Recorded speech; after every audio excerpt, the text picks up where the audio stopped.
disappointing moment. Danielle Smith calls out Carney's cabinet choices live on air. This week, a defining moment unfolded during a televised exchange between Alberta Premier Danielle Smith and federal figurehead Mark Carney. The discussion highlighted the growing tensions between provincial and federal approaches to energy policy.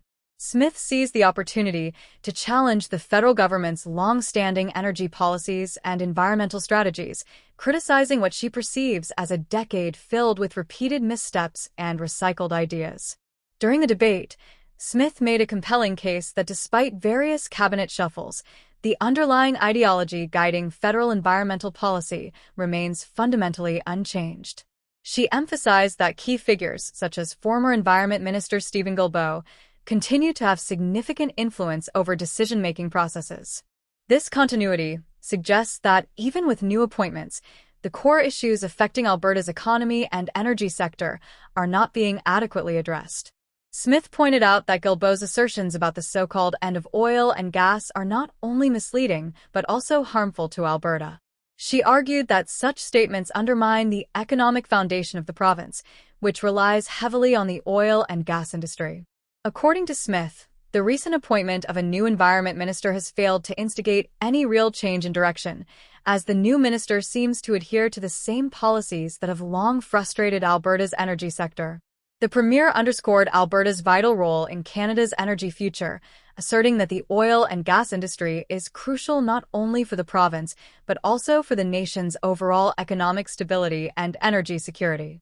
Smith emphasized the contradiction in Ottawa's approach, which promotes a just transition, while simultaneously neglecting to provide practical plans or substantial support for the workers who will be affected by these policies.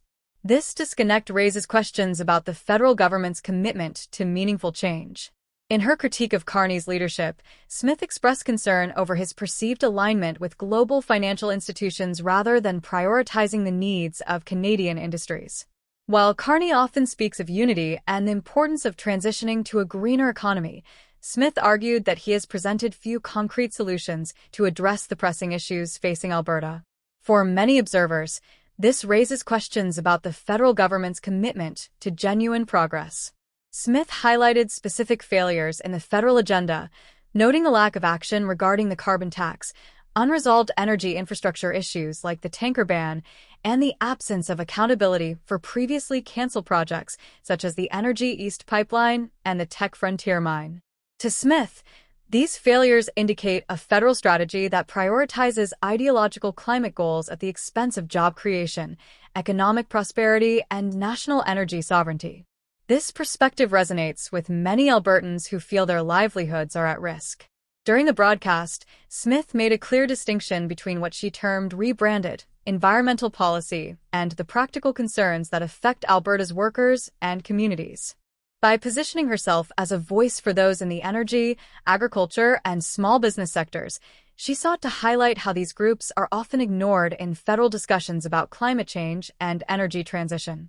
Her advocacy emphasizes the need for policies that are not only environmentally responsible, but also economically viable. The broader arguments presented by Smith centered on the need for respect for provincial autonomy and the establishment of balanced policies that acknowledge the contributions of all regions across Canada. She accused the federal government of consistently sidelining Alberta while simultaneously relying on the province for its economic output. This dynamic reflects a lack of understanding of how Alberta's resources contribute to the nation's overall economic health. Smith's remarks struck a chord with many Canadians, presenting a sharp critique of what she perceives as a disconnected federal strategy. Her call for a shift from symbolic gestures to practical action resonated with viewers who feel that their concerns have been overlooked in national policymaking. In this context, her comments sparked a broader conversation about the need for provinces to be regarded as equal partners in shaping national policy. The televised exchange was not merely a disagreement over policy.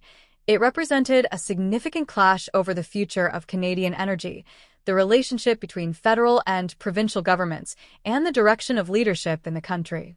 Smith's insistence on realism and respect for regional contributions highlighted the frustrations felt by many in Alberta regarding federal policies that they believe do not reflect their realities. In the current political climate, where environmental concerns are increasingly at the forefront, the conversation between Smith and Carney underscores the complexities of navigating energy policy in Canada. The need for a balanced approach that recognizes both environmental goals and the economic realities faced by provinces like Alberta is more critical than ever. As the debate continues, it is clear that the issues raised during this exchange are not just local concerns, but resonate on a national level. Canadians from all regions are watching closely, as the outcomes of these discussions will shape the future of energy policy and economic strategy for years to come. The stakes are high, and the potential consequences of failing to address the concerns raised by provincial leaders like Smith could have lasting implications for the country as a whole. Ultimately, this moment has the potential to redefine how Canadians view their leaders and their respective responsibilities. Whether one aligns with Smith's perspective or Carney's vision, the exchange has undeniably sparked a national conversation about energy policy, regional equity, and the essential qualities of effective leadership in a diverse and complex nation. The challenge ahead will be to bridge the divide between federal ambitions and provincial realities, ensuring that all voices are heard in shaping Canada's energy future.